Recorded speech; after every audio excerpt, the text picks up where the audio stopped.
Welcome to the latest and greatest and also the final GTR to ever be made. This is a Nissan GTR T-Spec from 2024.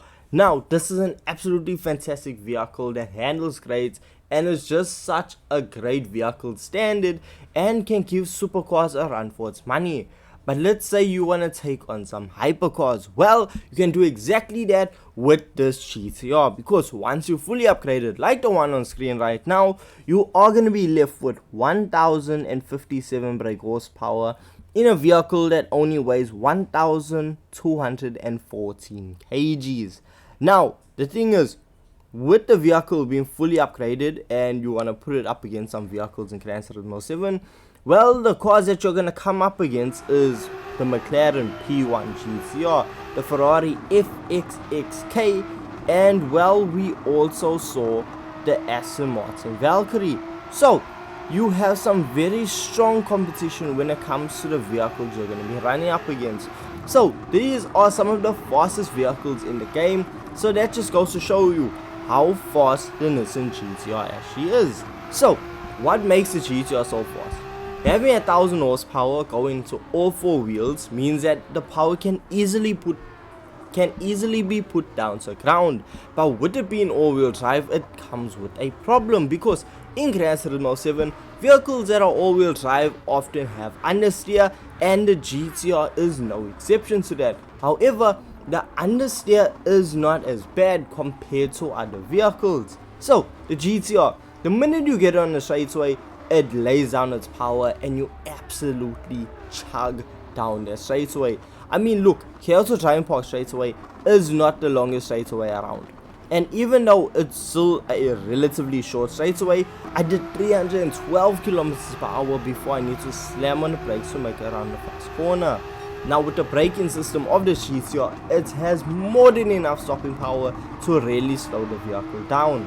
So, we see that when it comes to handling, you can also just push it through the corners, but once again, I have to bring up the fact that you are gonna notice a little bit of understeer, so you do need to watch out for that.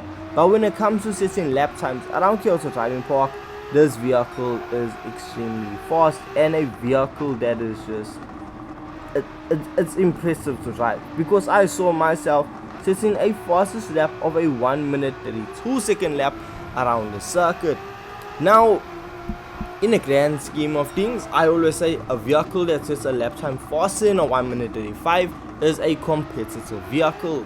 But let's say you want to take on faster vehicles, or you want to set a lap time under the 1 minute 30 second mark. Well, we can now do that by increasing the power of the GTR.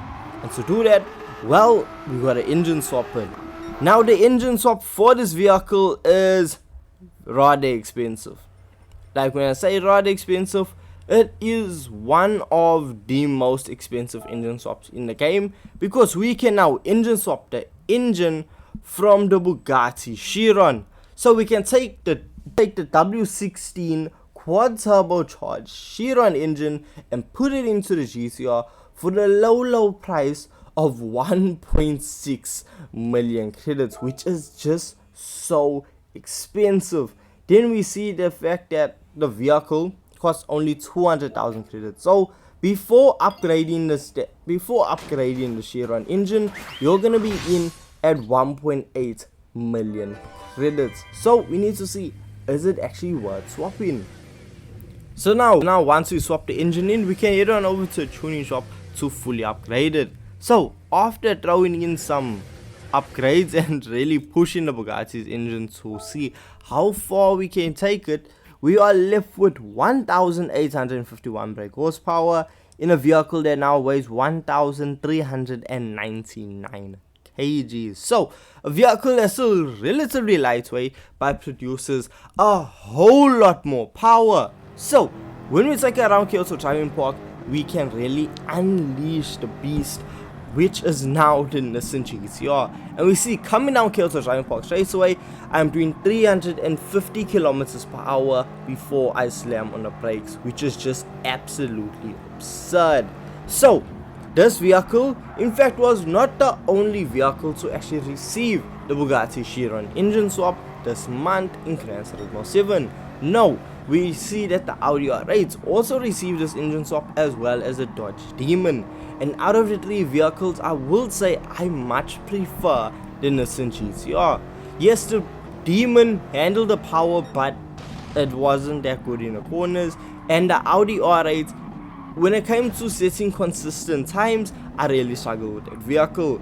But with the Nissan GTR, I found that it was just a lot easier to control this level of power with the GTR. Take that as you must, but yeah, back to it. With the GTR, you gotta remember, with it producing a lot more power, you are going a lot faster. So you have to basically work off your judgments and really keep the vehicle in line, because with this level of power, it is guaranteed to keep you on your toes. So there's something you need to watch out for when driving this GTR. Now, there's something else.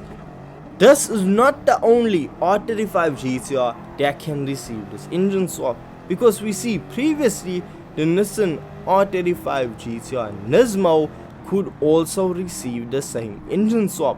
And I'll be honest with you here, and we have to break some bad news, but honestly, I much prefer the Nismo with this engine swap. I found the Nismo easier to handle, better in cornering. I think it just has to be down to the setup I used in it, but it's just easier to drive. I don't need to fight, stress, or really worry about setting fast lap times. And we see with the Nismo GTR, I set a fastest lap time of a 1 minute 26.0 around Kyoto Driving Park, and the vehicle can very easily break into the 1 minute 25s. Whereas with the T-Spec GTR, my fastest lap time was a 1 minute 28.6. That's more than a 2-second gap, which I am gonna have to put down to just tuning, because if you do not set the vehicle upright, it will not be stable. But genuinely, the older GTR, the Nismo GTR, it's such a fantastic vehicle to drive. And I don't know, with the T-Spec GTR, it really just gave me appeal. I'll be honest with you. I don't know, dude. So the thing is, the T-Spec GTR is lighter than the Nismo by about 73 kgs, so that is quite a bit of weight, and somehow the vehicle that was heavier managed to set a lot faster of a lap time. So if you are gonna have to engine swap a Nissan R35 GTR, do it to a Nismo variant of the R35. Jump into a GTR Nismo, engine swap that, and trust me, that will be a lot easier and a lot funner of a vehicle to use compared to the T-Spec. Now don't get me wrong, the T-Spec is not a bad engine swap, but the Nismo variant of the GTR just handles the power so much better. Now, when it comes to usability for the GTR, we look at the fact that the T-Spec with the Bugatti engine swap does not do good when it comes to fuel consumption, so stay away from any events that has fuel consumption involved. But this vehicle, great for hypercar parades and events like that with really high speed circuits. So with that being said, the Nissan GTR T-Spec, it's a good engine swap, and I can't fault it, but there is still a better one that you can engine swap it into. So with that being said, let me know your thoughts and opinions of this engine swap in the comment section down below. And with this being said, I'll catch you guys in the next video. Peace.